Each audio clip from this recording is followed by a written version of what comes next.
तो आपको अपडेट देते चले। दौरान समाअत ख़ावर मानिका बानी PTI इमरान खान और बुशरा बीबी के दरमियान तल्ख जुमलों का तबादला हुआ है। खबर की तफसील जानने से पहले आपसे रिक्वेस्ट है कि हमारे चैनल को सब्सक्राइब कर लें ताकि आपको आने वाली तमाम लेटेस्ट अपडेट सबसे पहले मिल सकें। दौरान समाअत ख़ावर मानिका बानी PTI इमरान खान और बुशरा बीबी के दरमियान तल्ख जुमलों का तबादला हुआ है।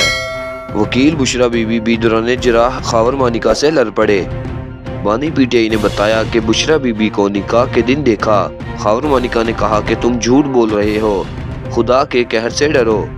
गैर शरई निकाह केस की समाअत के दौरान ख़ावर मानिका बानी PTI इमरान खान और बुशरा बीबी के दरमियान तल्ख जुमलों का तबादला हुआ। मीडिया न्यूज़ के मुताबिक अडियाला जेल में बानी PTI इमरान खान और बुशरा बीबी के खिलाफ गैर शरई निकाह केस की समाअत हुई। दौरान समाअत ख़ावर मानिका बानी PTI इमरान खान और बुशरा बीबी के दरमियान तल्ख जुमलों का तबादला हुआ।